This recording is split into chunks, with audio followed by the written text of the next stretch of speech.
welcome to my channel. I am Simran Sahani and today I'll teach you class 11 English chapter 7 Birth written by A.J. Cronin. तो ये जो chapter है ये एक excerpt है A.J. Cronin की novel the Citadel में से. अब एक्सर्प्ट मतलब पता है, एक्सर्प्ट मतलब एक शॉर्ट पैराग्राफ है A.J. Cronin की नॉवल सिटाडेल में से. तो अच्छा है, हमें पूरी नॉवल नहीं पढ़नी है, हमें तो बस एक छोटा सा एक्सर्प्ट पढ़ना है, ठीक है. तो अब ये जो एक्सर्प्ट है और ये जो पूरी की पूरी नॉवल है ये रिवॉल्व करती है एक डॉक्टर के अराउंड. डॉक्टर का नाम क्या है? एंड्रयू मैनसन, ठीक है. और ये जो डॉक्टर हैं ये अभी अभी पास आउट हुए हैं अपने मेडिकल कॉलेज से और अभी इस समय पे ये ट्रेनिंग ले रहे हैं एक दूसरे डॉक्टर के अंडर में, ठीक है. प्रैक्टिस कर रहे हैं उनके अंडर में, जैसे होता है ना अभी वो डॉक्टर बन गए हैं, वो किसी सीनियर लेवल की डॉक्टर के अंडर में ट्रेनिंग कर रहे हैं. तो अब वो सीनियर लेवल के डॉक्टर का नाम भी हमें बताया गया है, क्या नाम है उनका? डॉक्टर एडवर्ड पेज, ठीक है. और ये कहाँ पे सेट है स्टोरी? ये एक स्मॉल वेल्श माइनिंग टाउन में सेट है ऑफ ब्लेनली.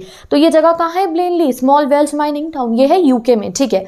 तो ये माइनिंग टाउन आप मतलब समझ गए? माइनिंग टाउन मतलब जहाँ पे जो वो ज़मीन के अंदर खुदाई होकर मिनरल्स वगैरह नहीं निकाल जाते, हाँ वही वाला टाउन है ये. तो यहाँ पे ये जो एंड्रयू मैनसन हमारे डॉक्टर हैं, आज इनका थोड़ा सा मूड खराब है. क्यों है? ये थोड़े से डिसअपॉइंटेड है क्योंकि गेस कर सकते हो क्या हुआ है? हाँ, इनकी लड़ाई हुई है इनकी गर्लफ्रेंड से. मतलब इनका मूड थोड़ा सा डिसअपॉइंटेड है अपनी गर्लफ्रेंड की वजह से. गर्लफ्रेंड का नाम क्या है? क्रिस्टीन, ठीक है. क्रिस्टीन को ये बहुत प्यार करते हैं और थोड़ा सा इनका कुछ हुआ होगा, इनका मूड थोड़ा सा खराब है क्रिस्टीन की वजह से. और जब ये जा रहे होते हैं अपने घर तो इनको अपने घर के बाहर पता है कौन मिलता है? जो मॉर्गन. अब ये जो मॉर्गन हमारे चैप्टर के नेक्स्ट कैरेक्टर हैं.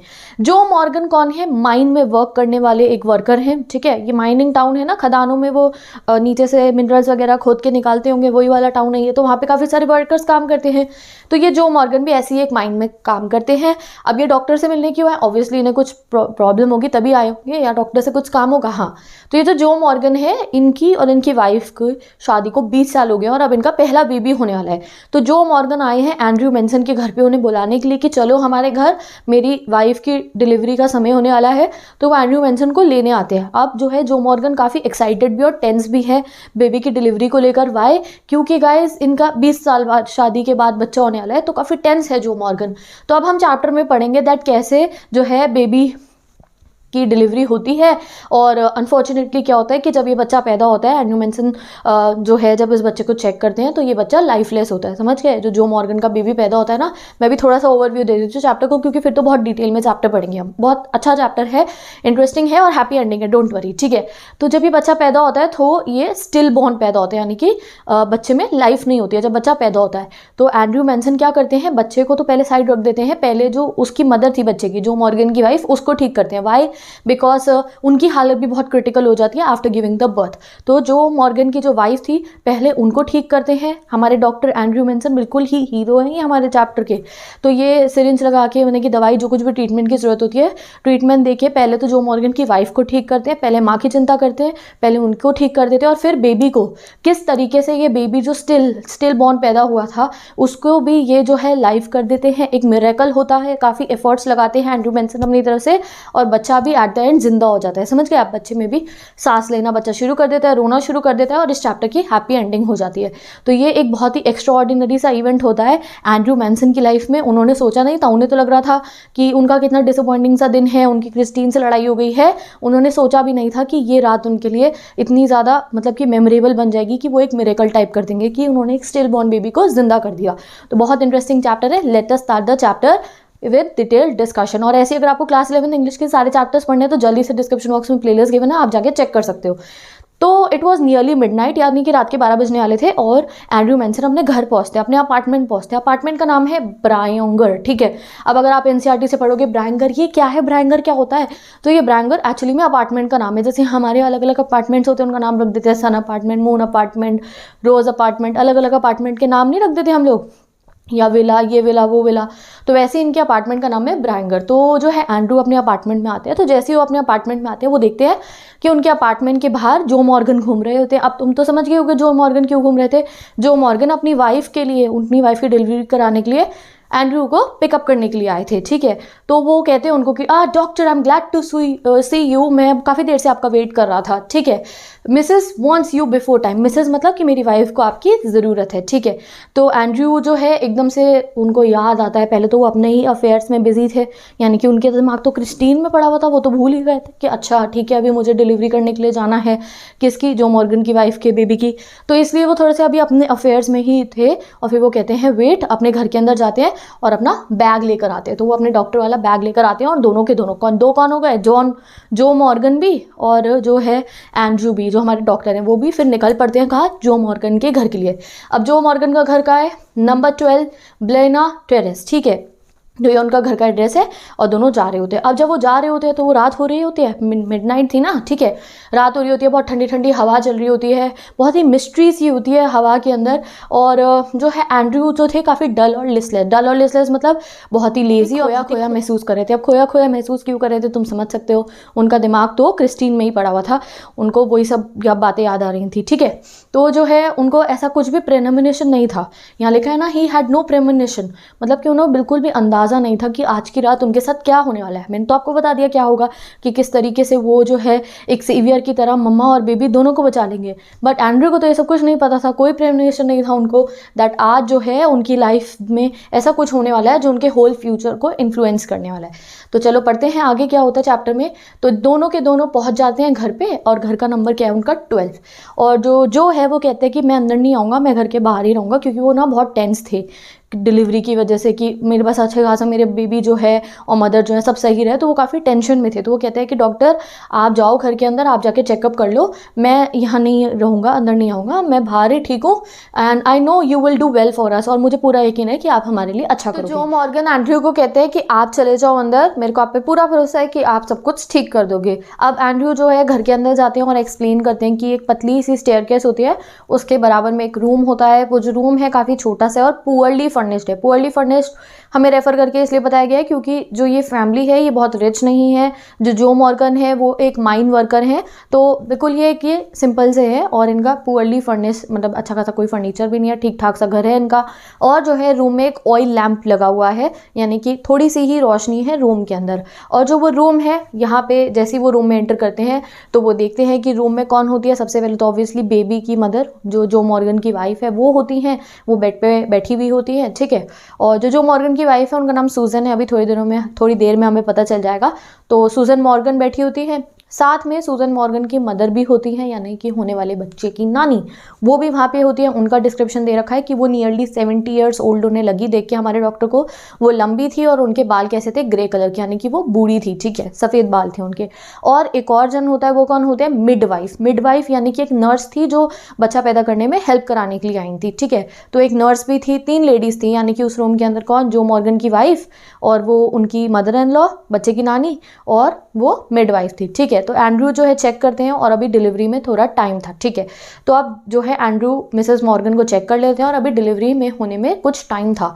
तो पता है क्या होता है, तो जो मिसेस मॉर्गन की मदर थी, यानी कि वो जो ओल्ड लेडी थी, वो हमारे डॉक्टर को कहती है कि मैं आपको 1 कप चाय बना देती हूँ। तो एक्चुअली में वो जो बच्चे की नानी थी, यानी कि मिसेस मॉर्गन की मदर, वो चाय बनाने को पता है क्यों कहती है, क्योंकि अभी डिलीवरी होने में तो टाइम था, तो उन्हें ये डर लगता है कि कहीं ऐसा ना हो कि ये डॉक्टर अपने घर ना चले जाएं, कि वो कहें कि अरे अभी तो डिलीवरी होने में टाइम है, मैं अपने घर जा रहा हूँ। तो इसलिए वो डॉक्टर को चाय ऑफर करती हैं। और हमारे डॉक्टर बहुत समझदार हैं, वो जो है टेंशन समझ जाते हैं उनकी ओल्ड लेडी की और कहते हैं मदर डोंट फ्रेट, मैं कहीं नहीं जा रहा हूँ जब तक मैं अपना काम कंप्लीट नहीं कर देता हूँ। तो यहाँ आप देख सकते हो वो बोलते हैं डोंट फ्रेट मदर क्यों रेफर करते हैं, ऑब्वियसली आप समझ सकते हो वो बूढ़ी सी लेडी थी तो उनको मदर ही रेफर कर देते हैं। मदर है नहीं वो उनकी, वो बस मिसेस मॉर्गन की मदर को मदर ही कह देते हैं। कहते हैं आप चिंता मत करो, जब तक मैं अपना काम नहीं कर देता हूँ, यानी कि मैं डिलीवरी नहीं हो जाती है बच्चे की, तब तक मैं कहीं नहीं जाऊँगा, मैं यहीं रहूँगा, ठीक है। और फिर वो लोग दोनों किचन में चले जाते हैं और चाय पीते हैं।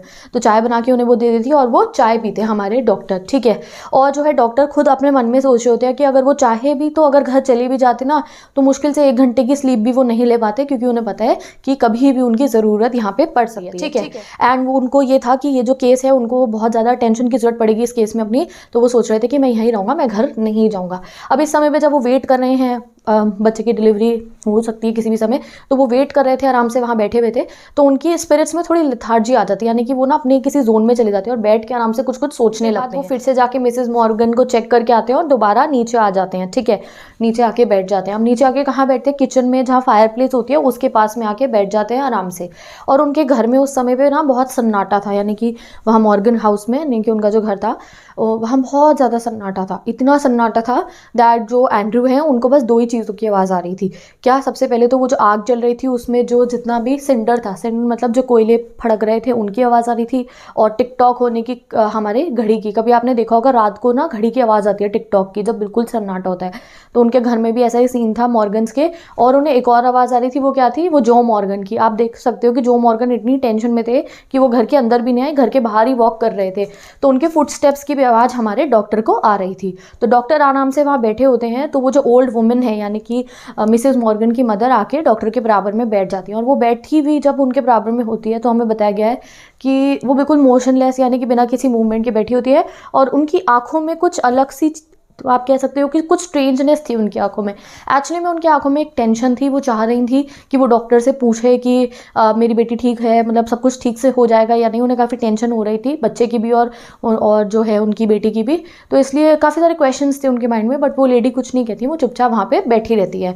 और जो है हमारे डॉक्टर एंड्रयू, वो तो अपने ही जोन में थे, उनके दिमाग में तो अपनी ही बातें चल रही थी। कौन सी बातें, वही जो कार्डिफ स्टेशन पे हुई थी। तो याद रखना कार्डिफ स्टेशन पे क्या हुआ था, उनकी और वो क्रिस्टीन से, जो उनकी गर्लफ्रेंड से जो उनकी कुछ बात हुई थी, इस वजह से वो अपनी ही टेंशन में बिजी थे और वो ऑब्सेस्ड हो रखे थे उन्हीं बातों से। तो यहाँ पे अब डॉक्टर वेट कर रहे हैं, ठीक है, कि कब उनको टाइम आएगा, उन्हें जाना होगा डिलीवरी करने के लिए। तो अब जब वो खाली बैठे हुए थे तो उनके दिमाग में बहुत बातें आ रही थी। ऐसा आपके साथ भी होता होगा, जब खाली बैठे होते हैं तो कोई ना किसी बात की टेंशन हम लेते रहते हैं, पता नहीं क्या क्या सोचते रहते हैं। तो ऐसे ही हमारे डॉक्टर भी जो है मैरिजेस के ऊपर अपने दिमाग में डिस्कशन शुरू कर देते हैं। कहते हैं कि वो एक आदमी है जिसका नाम है ब्रैमवेल, वो तो फूलिशली एक लेडी के लिए डिवोटेड है, यानी कि एक लेडी को बहुत ज़्यादा प्यार करता है और उसको इतना भी नहीं पता कि वो लेडी उसको धोखा दे रही है, ठीक है। फिर वो एक आदमी के बारे में और सोचते हैं जिसका नाम है एडवर्ड पेज, जो किसी स्टुअर्डेस ब्रॉडवेन यानी कि किसी और लेडी के साथ रह रहा है अपनी वाइफ को छोड़ के इन डेनी, ठीक है। तो वो काफ़ी कुछ सोच रहे होते हैं कि कैसे जो मैरिजेस हैं अनहैप्पी है। तो जो है डॉक्टर को लग रहा होता है कि ये मैरिजेस जो हैं अनहैप्पी होती हैं, बिल्कुल बिल्कुल ही कोई भी खुश नहीं रहता है मैरिज करने के बाद। बट फिर भी उन्हें ये लगता है कि अगर उनकी शादी किससे हो जाएगी, उनकी जो गर्लफ्रेंड है क्रिस्टीन, तो शायद वो बहुत खुश हो जाएंगे। तो उनको वैसे मैरिजेस जो है आइडल नहीं लगती हैं, बट जब वो सपने सजाते हैं ना अपनी मैरिज के, किसके साथ, क्रिस्टीन के साथ, तो उन्हें काफ़ी अच्छा लगता है सोच के कि अगर मेरी और क्रिस्टीन की मैरिज होगी तो हम ऐसे नहीं बनेंगे, हम तो बहुत ही ज़्यादा खुश रहेंगे। और उनकी आंखें शाइन करने लग जाती हैं कि अच्छा अगर मेरी, मतलब सोचते सोचते उनकी आंखों में एक चमक सी आ जाती है कि वो क्रिस्टीन के अलावा कुछ और सोच ही नहीं सकते अपनी शादी होने का किसी से, क्योंकि वो क्रिस्टीन से बहुत प्यार करते हैं। तो उन्हें ऐसा लगता है कि अगर मेरी क्रिस्टीन से शादी हो गई तो अच्छा होगा। तो वो सपने सजा रहे थे अपने और क्रिस्टीन की शादी के लिए। अब खाली बैठे कुछ भी करें तो वो सपने सोच रहे होते हैं अपने और क्रिस्टीन के बारे में। तो वो बेसिकली कैसे पॉस्चर में बैठे होते हैं, ही लेट हिज चिन सिंक अपॉन हिज चेस्ट, बिल्कुल ऐसे आराम से अपनी चेस्ट पे अपनी चिन को रेस्ट करके और अपने पैर स्ट्रेच करके फायर के सामने आराम से यूँ बैठे होते हैं और एक दूसरे से मेडिटेशन सी कर रहे होते हैं, एक तरीके से सोच रहे थे अपने और क्रिस्टीन के बारे में। जब तक सडनली जो है वो ओल्ड लेडी उनको कुछ कहती नहीं है। ओल्ड लेडी कौन, वही आप समझ जाओ, ओल्ड लेडी मैं बार बार नहीं बताऊंगी। ओल्ड लेडी कौन, मिसेज मॉर्गन की मदर। वो कहती हैं एकदम से कि सुजैन चाहती है कि आप उसे क्लोरोफॉर्म ना दो अगर वो बच्चे को इफेक्ट कर सकता है। अब सुजैन कौन है, बच्चे की मदर जो अभी डिलीवरी होने वाली है जिसके बेबी की। तो वो कहती हैं कि वो कह रही है कि अगर क्लोरोफॉर्म आपको पता होगा क्या होता है, बेहोश करने की दवाई, अगर उससे बच्चे की हेल्प पे, जो न्यू बॉर्न बेबी अभी होने वाला है उसकी हेल्प पे अगर कुछ इफेक्ट पड़ता है तो आप उसे क्लोरोफॉर्म मत देना। और वो कहती है कि सिर्फ सुजैन ही ऐसा नहीं सोचती है, हम लोग भी यही सोचते हैं कि अगर क्लोरोफॉर्म से बच्चे को इफेक्ट हो सकता है तो आप क्लोरोफॉर्म मत देना। तो आप यहाँ समझ सकते हो कि पूरी फैमिली ही बहुत ज़्यादा एक्साइटेड और टेंस है बेबी को लेकर, ठीक है। तो जो है हमारे डॉक्टर कहते हैं अरे नहीं नहीं आप चिंता मत करो, anaesthesia won't do any harm. Anaesthesia मतलब वो जो बेहोश करेंगे दवाई से, जिससे उससे कोई हार्म नहीं होगा बेबी को भी और मदर को भी। और इतने में ही जो है ऊपर से नर्स की, वो जो मिडवाइफ है उसकी आवाज़ आ जाती है कि जो है टाइम आ गया है। तो एंड्रू जो है घड़ी में देखते हैं अब 3:30 हो चुके थे और वो ऊपर चले जाते हैं। तो जो है heroes and went up to the bedroom में वो जाते हैं और अब डिलीवरी का टाइम हो ही गया था, ठीक है। तो अब वो सोचते हैं कि अच्छा अब मुझे काम शुरू कर देते हैं, वो डिलीवरी करना स्टार्ट कर देते हैं। एन आवर इलेप्स्ड, यानी कि 1 घंटा लग जाता है। It was a long hard struggle, काफ़ी देर लगती है। और जैसे ही सुबह होती है, ठीक है, first streaks of dawn straight past the broken edge of the blind. Blind मतलब पर्दे में से जब हल्की हल्की सी धूप की किरणें यानी कि सुबह की रोशनी आनी शुरू होती है, तब जो है बेबी बॉर्न हो जाता है। बट बेबी जो बॉर्न होता है वो लाइफलेस होता है, यानी कि उसमें जान नहीं होती है, बच्चा सांस नहीं ले रहा होता है। और जैसे ही वो उस बच्चे को देखते हैं, शिवर और हॉरर पास थ्रू हिम। तो देखो आप समझ सकते हो कि वो डॉक्टर, आपको पता है कि 20 साल की शादी के बाद फर्स्ट बेबी हो रहा है मिस्टर एंड मिसेस मॉर्गन का, और सब बहुत एक्साइटेड और टेंस थे उस बच्चे के लिए। और जैसे बच्चा स्टिल बॉर्न पैदा होता है तो डॉक्टर बहुत ज़्यादा हैरान हो जाते हैं, परेशान हो जाते हैं। And after all that he had promise, his face heated with his own एक्सर्शंस।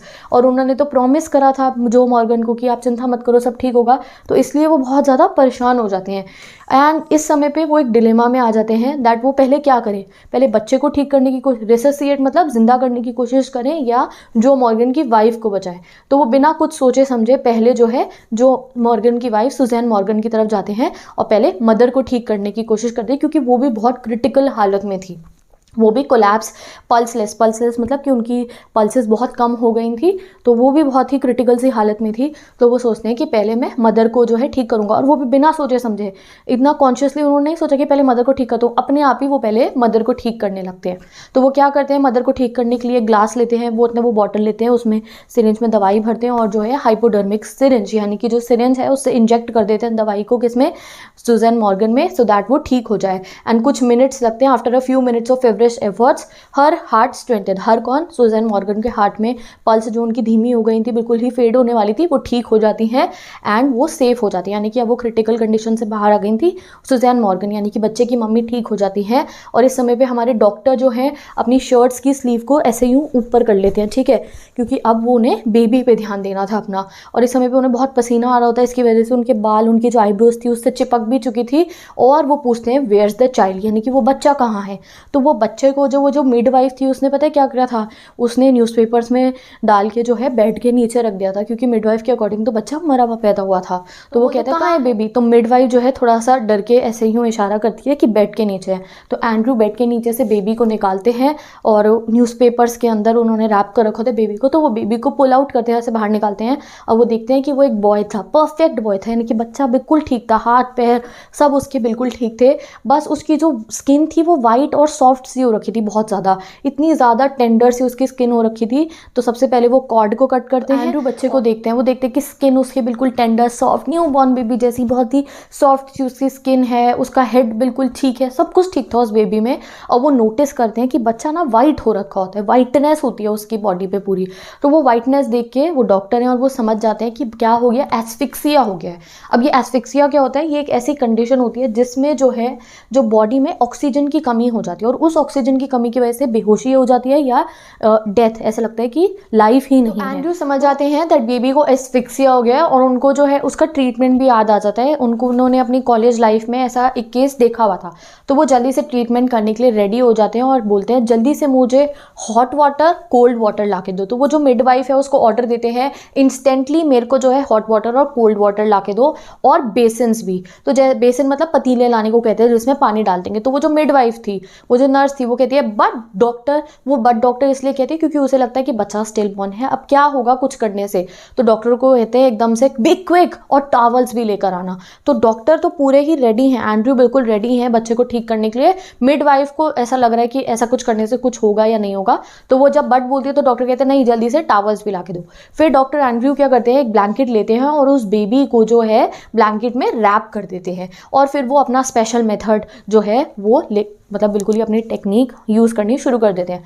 तो वो क्या करते हैं, एक बड़ी से केटल में गर्म पानी आता है, पतीले आते हैं और ठंडा पानी आता है और कुछ टॉवल्स आते हैं। तो वो पहले तो एक पतीले में तो ठंडा पानी होता है एक बेसन में, दूसरे जो पतीला होता है उसमें वो जो केटल थी बड़ी सी उसमें से गर्म पानी डालते हैं, और उस पानी को जो है ऐसा बना देते हैं ल्यूक वार्म, थोड़ा कोसा बना देते हैं जिसमें बेबी को डाल सके। अब बिल्कुल ही बहुत उबलते हुए पानी में थोड़ी बेबी को डाल देंगे, तो जल जाएगा उससे। तो वो अपने हाथ से चेक करते हैं, जितना उनका हाथ जो है बेयर कर सकता था उतना उस पानी को बना देते हैं। तो एक बेसिन में ठंडा पानी है और एक बेसिन में गर्म पानी है, और वो क्या करते हैं फिर जगलर की तरह, जगलर आपको पता है ना, वो ऐसे ऐसे बॉल से खेलते हैं, ठीक है, और कुछ बॉटल से भी जगलिंग करते हैं। तो वैसे वो काफ़ी देर तक 15 मिनट तक बेबी को पहले कोल्ड वाटर में डालते हैं, फिर स्टीम्ड वाटर में, यानी कि गर्म पानी में, कोल्ड वाटर में, स्टीम वाटर में, कोल्ड वाटर में, स्टीम वाटर में, सो दैट बेबी में लाइफ आ जाए। और वो जो बेबी था ना बिल्कुल ऐसी वाइट स्किन का था गाइस पहले, और उसका जो हेड था वो लॉल कर रहा था, यानी कि बच्चा ऐसे गर्दन बिल्कुल ऐसी थी और ऐसा लग रहा था कि उसकी बोन्स ही नहीं है, स्पाइनलेस लग रहा था, जान ही नहीं थी बच्चे में। तो वो ऐसे बेबी को हॉट वाटर में डालते हैं, कोल्ड वाटर में, हॉट वाटर में, कोल्ड वाटर में, 15 मिनट हो जाते हैं उन्हें ये करते करते। और जो है वो जो मिडवाइफ थी उनको बहुत हैरानी से देख रही थी, तो बहुत देर हो जाती है जब 15 मिनट ना, तो डॉक्टर को मतलब ऐसा लगने लगता है कि अब क्या होगा। डॉक्टर एंड्रयू को बहुत बुरा लगता है सोच के, as you guys know that 20 years बाद उनकी मैरिज के एक बेबी होने वाला है। वो जो ओल्ड लेडी थी उनको भी बहुत ज़्यादा मन था कि उनका ग्रैंड चाइल्ड हो, तो वो काफ़ी ना बहुत सोच के परेशान हो जाते हैं कि ये बेबी जो है ऐसा बॉर्न हुआ है तो क्या होगा। तो डॉक्टर एंड्रयू अपनी तरफ से पूरी कोशिश करते हैं, हाफ एन आवर तक वो लगे रहते हैं, बेबी को ठंडे पानी में डालते, गर्म पानी में डालते, ठंडे पानी में डालते, गर्म पानी में डालते हैं। और जब वो ये सब कर रहे होते हैं तो पूरे रूम की हालत बता रखी है, पूरा रूम गीला हो जाता है, इधर उधर टॉवल्स गिर जाते हैं। और एक मोमेंट ऐसा भी आता है जब उनके हाथ में से बेबी फिसलने वाला होता है, वो पानी में डाल रहे थे ना बार बार, तो हाथ उनका फिसल रहा होता है, बेबी उनके हाथ में ऐसे फिश की तरह लिखा है कि वो बिल्कुल फिसलने वाला होता है, बट वो बचा लेते हैं बेबी को, गिराते नहीं है। तो एकदम से मिडवाइफ बोलती है for mercy sake doctor. Actually में मिडवाइफ तो ये कह रही थी कि आपके ये सब करने से कुछ नहीं होगा, उसे कुछ नहीं लग रहा था कि जो डॉक्टर एफर्ट कर रहे हैं वो कुछ काम आएंगे। तो वो एकदम से बोलती है फॉर मर्सी से डॉक्टर रुक जाओ आप। बट डॉक्टर बिल्कुल भी ध्यान नहीं देते हैं उनको वो बहुत डेडिकेटेड थे बेबी को जो है ठीक करने के लिए। तो वो जो है हाफ एन आवर तक ऐसे करते रहते हैं एंड देन वो जो है अपना लास्ट एफर्ट डालते हैं। लास्ट एफर्ट में वो क्या करते हैं, एक टावल लेते हैं और बच्चे को रब करना शुरू कर देते हैं उस टावल से, ठीक है, और उसकी लिटिल चेस्ट को, उसके हैंड्स को, सब कुछ को जो है धीरे धीरे रब करना शुरू कर देते हैं। एंड देन धीरे धीरे उसको जो है उसकी चेस्ट को थोड़ा थोड़ा प्रेस करना शुरू कर देते हैं। And then by miracle the pygmy chest which his hands enclosed give a shot. और जैसे ही वो बेबी की चेस्ट को प्रेस करते हैं उन्हें ऐसा लगता है कि चेस्ट में थोड़ी सी कुछ मूवमेंट हुई है, यानी कि बच्चे ने थोड़ी सी सांस ली थी। एंड्रयू टर्न्ड गिडी, एंड्रयू एकदम से हैरान हो जाते हैं। The sense of life springing beneath his fingers after all that unwavering striving was so exquisite it almost made him faint। तो एकदम से वो जब ये एक्सपीरियंस करते हैं कि हाँ बच्चा जिंदा हो रहा है, तो वो उनके फिंगर्स के नीचे अब लाइफ आ गई थी, समझ के उनकी फिंगर्स कहाँ है, बेबी की चेस्ट पे है, तो वो काफ़ी फेंट ही होने वाले होते हैं। ये देखकर ही रीडबल्ड हिज एफर्ट्स फ्रेविशली, यानी कि अब वो अपने एफर्ट्स को रीडबल, अब वो और कोशिश करते हैं। The child was gasping now deeper and deeper. अब बच्चा सांस लेना शुरू कर देता है, डीपर एंड डीपर, बच्चे को सांस आनी शुरू हो जाती है। And then suddenly a bubble of mucus, mucus समझ गए, नोजी, उस बच्चे के नाक में से एक बबल निकलता है छोटा सा नोजी का, और जो है बहुत ही जॉयफुल हो जाते हैं सब ये देख के कि बच्चा जिंदा हो जाता है। अब वो म्यूकस निकला तो मतलब बेबी जिंदा हो गया। अब जो है बेबी की लिम्स जो थी बोनलेस नहीं लग रही थी, वो जो उसकी वाइट कलर की बॉडी थी वो पिंकिश होनी, समझ गए, ब्लड सर्कुलेशन होना शुरू हो गया बच्चे की बॉडी में। वो जो स्पाइनलेस लग रहा था, बिना जान का, बिना हड्डी का, वो बिल्कुल ही बेबी की बॉडी ठीक लगनी शुरू हो जाती है। सडनली बेबी की क्राई, बच्चे की रोने की आवाज़ आती है। तो आप देख सकते हो ये मिरेकल हो गया दैट डॉक्टर ने जितने भी एफर्ट्स करे हाफ एन आवर तक, जितनी भी देर तक वो उनके वर्क करते हैं, पहले उन्होंने बेबी को ठंडे पानी और गर्म पानी में इतनी देर तक करा, फिर उन्होंने टावल से रब करा, देन उन्होंने टाइनी लिटिल चेस्ट को जब प्रेस करा तो वो बच्चा सांस लेना शुरू कर देता है। फिर एक म्यूकस ऑफ बबल का म्यूकस, समझ गए आप, मतलब कि नोजी का एक छोटा सा बबल बेबी की नाक में से निकलता है। एंड देन बेबी की बॉडी में जो है ब्लड सर्कुलेशन होने लगता है। तो पहले उसकी बॉडी जो थी वाइट कलर की लग रही थी वो पिंकिश से होने लगती है, और फिर बच्चा रोना शुरू कर देता है, यानी कि बच्चा बिल्कुल ठीक हो जाता है। Dear father in heaven, the nurse sobbed hysterically. तो नर्स, जिसको बिल्कुल भरोसा नहीं था कि ये बच्चा ठीक हो सकता है, वो बोलती है oh God, dear father in heaven, मतलब भगवान जी को थैंक यू करती है, इट्स कम अलाइव, बच्चा जिंदा हो गया। एंड एंड्रयू फिर वो बच्चा जब जिंदा हो जाता है उसको वही नर्स को दे देता है। और जो है एंड्रयू इस समय पे बहुत थक गए हैं। अब हमें रूम की हालत बता रखी है, समय पे मेसी था एंड इधर उधर पानी गिरा हुआ था, पडल ऑफ वाटर मतलब पानी गिरा हुआ था, सिरिंजेस गिरी हुई थी, टावल, ब्लैंकेट, पूरा रूम बहुत मेसी था। एंड जो सुजैन को अभी होश भी नहीं आया था, और ओल्ड वुमेन जो थी वो अभी भी साइड में खड़ी हुई थी वॉल के पास में और प्रे कर रही थी गॉड को। एंड जो है फिर एंड्रयू कहते हैं कि मैं अपना बैग बाद में लूँगा, ठीक है, तो वो नर्स को कहते हैं मैं अपना बैग बाद में लूँगा आके। और एंड्रयू बहुत ज़्यादा थक गए थे, तो सबसे पहले तो वो वो जो है अपनी जैकेट लेते हैं और अपनी स्लीव्स को रंग करते हैं, यानी कि पहले उन्होंने अपनी स्लीव्स ऊपर करी थी, अपनी स्लीव्स को ऐसे यूँ नीचे करते हैं और नर्स को बोल देते हैं कि मैं बाद में अपना बैग लूँगा, और फिर नीचे जाते हैं। और उनका लिप्स बहुत सूख रहे थे, तो वो सबसे पहले जाके ना स्कर्री में से पानी पीते हैं, यानी कि जो छोटी सी किचन थी उसमें से पानी पीते हैं और फिर बाहर जाते हैं, अपना हैट और कोट लेके बाहर जाते हैं। जैसे ही वो बाहर जाते हैं तो जो बहुत ही टेंस तरीके से बाहर घर के वेट कर रहे होते हैं, तो आप समझ सकते हो कि जो मॉर्गन कितने टेंस थे कि वो पूरी रात घर के अंदर ही नहीं गए, बाहर ही खड़े रहे। तो वो सब कुछ एक्सप्लेन करते हैं जो को डॉक्टर की ऐसा ऐसा हुआ है, एंड बता देते हैं that everything is all right, baby and mother दोनों बिल्कुल ठीक है। अब सुबह के 5 बज गए थे, थोड़ी थोड़ी रोशनी होनी शुरू हो गई थी, और जो है डॉक्टर अपने घर के लिए निकल जाते हैं। जब वो घर जा रहे होते हैं तो उनको अकम्पनी करते कुछ माइनर्स तो सुबह अपनी शिफ्ट पे जा रहे थे, कुछ अपनी रात की शिफ्ट खत्म करके घर पे आ रहे थे। और जैसे जैसे जो है वो जा रहे होते हैं तो फुट स्टेप्स की आवाज़ उनके कानों में पड़ रही होती है, एंड जो है डॉक्टर सिर्फ और सिर्फ जो है गॉड को थैंक यू करते हैं, बहुत ज़्यादा थैंक यू करते हैं कि फाइनली मैंने अपनी लाइफ में कुछ अकम्प्लिश कर लिया है। बीइंग अ डॉक्टर उनके लिए ये एक बहुत बड़ा अकम्प्लिशमेंट था कि उन्होंने एक स्टिल बॉर्न बेबी को लाइफ दे दी, जब मिडवाइफ को लग रहा था कुछ नहीं होगा, क्या हो सकता है किसी और को भी लगता है कि कुछ नहीं होगा, बट डॉक्टर ने जो है अपने फ्रैंटिक एफर्ट्स दिखाए, अपनी कॉन्शियसनेस से चले वो, ठीक है, इतना ज़्यादा उन्होंने अपना प्रेजेंस ऑफ माइंड को यूज़ करा, एंड जो है बेबी को बिल्कुल ठीक कर दिया, एंड इवन मदर को भी बिल्कुल ठीक कर दिया, एंड बेबी को भी ठीक कर दिया। विद दिस ये आपका चैप्टर फुली कंप्लीट हो जाता है। आई होप ये चैप्टर आपको बहुत अच्छा लगा होगा। तो जैसे मैंने आपको कहा था ना, हैप्पी एंडिंग है चैप्टर की, डोंट वरी। तो मुझे तो ये चैप्टर बहुत अच्छा लगा, और आपको अच्छा लगा है तो मुझे बताओ कमेंट सेक्शन में। मैं मिलूंगी आपसे नेक्स्ट वीडियो में। अगर वीडियो अच्छी लगी हो तो do like this video, and description box में क्लास 11 इंग्लिश की फुल प्लेलिस्ट गिवन है, जहाँ से आप सारे ही चैप्टर्स पढ़ सकते हो। इसी तरीके से डिटेल वे में मैंने सारे चैप्टर्स को पढ़ाया है। प्लस अगर तुम्हें नोट्स चाहिए, एक्स्ट्रा क्वेश्चन चाहिए, एनसीईआरटी क्वेश्चन चाहिए, इंस्टेक्स क्वेश्चन चाहिए, स्टडी मटेरियल चाहिए, तो मेरी इंस्टाग्राम आईडी लिंक गिवन है, जहाँ पे मैं क्लास 11 इंग्लिश एंड ह्यूमैनिटीज़ के सिलेबस जो है उसके स्टडी मटेरियल अपलोड करती हूँ। तो अगर इंस्टा यूज़ करते हो तो जाके देख सकते हो। With this bye bye, take care, best of luck, और मैं मिलूंगी आपसे नेक्स्ट वीडियो में।